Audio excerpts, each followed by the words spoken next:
A gente conversa hoje com o promotor Alexandre Guedes, que está, de olho principalmente em relação às ações da Covid-19 em Cuiabá, em todo o estado. E promotor, eu quero começar perguntando sobre as ações, tanto da Prefeitura de Cuiabá, que é a capital, portanto referência, e também do governo de Mato Grosso, em relação ao combate. O senhor acredita que elas estão sendo suficientes? Fica evidente que as medidas que tanto o estado de Mato Grosso quanto o município de Cuiabá estão tomando estão sendo insuficientes, né, para deter a curva do contágio e diminuir o número de pessoas que precisam de internação ou que precisam de leitos de UTI. Não vou falar meia boca, mas assim, na verdade, uma restrição que pouco tem efeito, assim, não farmacológico, tem pouco efeito sanitário. Nós, no Ministério Público, consideramos, através da nossa última ação, que tanto o governo do Estado quanto o governo municipal estão em situação de colisão, né? O Estado manda projeto de lei para ter feriados, a Assembleia, né, não concorda, mas também não dá nenhuma alternativa. A Prefeitura de Cuiabá também realiza medidas insuficientes. Então, nós estamos num verdadeiro impasse político institucional, onde a única coisa que se concorda é que não se pode prejudicar a economia, sendo que a Constituição estabelece muito claramente que a prioridade são as pessoas. A gente precisa ter uma concepção muito certa em relação a isso. A economia existe em função das pessoas, não o contrário, né? E em face, então, mandar pessoas para estar em situação de risco, para adoecimento ou eventual morte, que parece que é esse que é o que está se trabalhando. Desde que a economia não pare, pode haver pessoas doentes e morrendo, né? Então, dentro desse contexto, é que o Ministério Público propôs ação civil pública para ser fechado tudo que não é essencial, inclusive templos, e salões de beleza, academia de ginástica, todos os lugares que, na verdade, não são essenciais. Então, mas aí essa ação a justiça já negou, ou seja, não vai ter esse fechamento dos 14 dias? Se for caracterizado que realmente ele não concordou com a liminar, nós vamos recorrer, porque nós estamos convictos dessa necessidade. Nós temos assim uma fila de pessoas que estão esperando UTI, né? Essa fila, às vezes, é 80, pode ser uma pessoa, mas é uma pessoa que está morrendo por falta de assistência. Mas não tem só isso. Nós estamos em uma situação de risco, de possível risco, de falta de insumos para o kit de intubação, para outros medicamentos, para as pessoas internadas. O kit de intubação é essencial para quem está na UTI, mesmo quem está em semi-UTI, porque você recebeu um tubo, você precisa estar sedado, precisa estar bloqueada, porque senão a pessoa sofre demais, é um sofrimento imenso, e pode inviabilizar o uso da terapia intensiva. Então, essa perspectiva de esgotamento desses materiais que estão ficando cada vez mais raros nacionalmente, fora a questão do oxigênio, e também o seguinte, nós estamos enfrentando um cansaço coletivo dos agentes de saúde, dos profissionais de saúde, dos trabalhadores da saúde, que estão há um ano trabalhando direto em situações assim,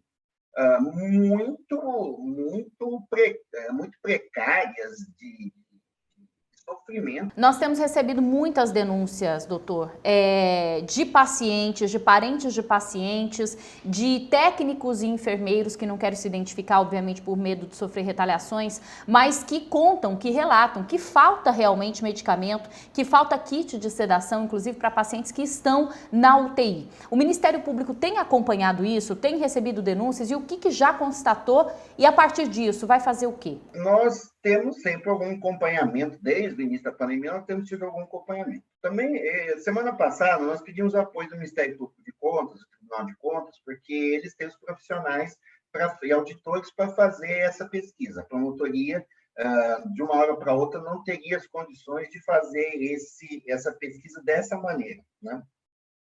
Então, nós pedimos ajuda ao Ministério Público de Contas e, aparentemente, isso foi definido. Eles vão realizar algum tipo de levantamento. Então, nós vamos ver onde é que nós estamos dentro disso. Porque não é só ter, é ter para quanto tempo? Há risco de algum desabastecimento? Então, é isso que nós precisamos saber. Mas o senhor acha que as punições para esse tipo de aglomeração, na sua opinião, estão muito brandas ainda, promotor? O que nós temos aqui é que as pessoas elas estão divididas, porque existe essa dissensão política, e aí surge essa questão que nós estamos colocando. As pessoas não estão querendo aderir. A multa ela funciona quando você tem uma ou duas pessoas que estão descumprindo.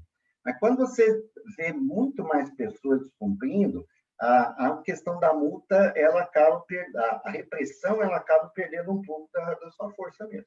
Então, o ideal seria que todos tivessem, como tivemos lá no início, logo nos primeiros dias, na primeira vez, estamos bem colocados nisso. O senhor acredita que esse comportamento é reflexo dessa falta de gestão ou dessa guerra entre as gestões? Liderança é para apontar um caminho. Quando nós temos uma liderança disfuncional, não estamos referindo a uma liderança, nós temos uma liderança disfuncional, aí realmente a população acaba se perdendo nessa situação. Se a iniciativa privada for buscar vacina, vai buscar, se pudesse, né, ia buscar vacina competindo com as vacinas que o governo poderia comprar. E sem qualquer controle. Sem qualquer controle. Então, assim, nós iríamos voltar ao período de 1988, pré-1988, pré-Constituição, no período da ditadura militar. Na ditadura militar, você tinha só tinha direito à saúde quem tinha carteira assinada. Era o INAMPS que fazia isso, chamava-se INAMPS. Então, o sujeito que não tinha carteira assinada, ele não tinha direito à saúde. E é isso que estão querendo fazer voltar. O cara é funcionário da empresa XYZ, então ele vai ser vacinado para a empresa continuar. Enquanto isso, o velhinho de 75 anos, 64 anos, precocemente envelhecido, porque ele é pedreiro autônomo, não contribuiu para o INSS porque não tinha dinheiro, ele não vai ser vacinado. Então, na verdade, é isso. Alexandre Guedes, promotor de justiça da Promotoria de Saúde, obrigada pela sua entrevista, por esse tempo, e o espaço está sempre aberto aqui no Lei Agora. Também estamos abertos. Qualquer denúncia, qualquer outra situação, a gente volta a conversar e, assim, a mídia é uma grande aliada do Ministério Público para nos passar algumas coisas que nós sabemos. É claro que nem sempre que a mídia divulga é necessariamente o que nós vamos descobrir no final. Tem sempre alguma coisa. Mas nós estamos abertos a esse tipo de diálogo, especialmente nos tempos que nós vivemos, que nós temos que fazer muitas coisas à distância, esse tipo de parceria ideal. Eu que agradeço a oportunidade de falar do trabalho do Ministério Público.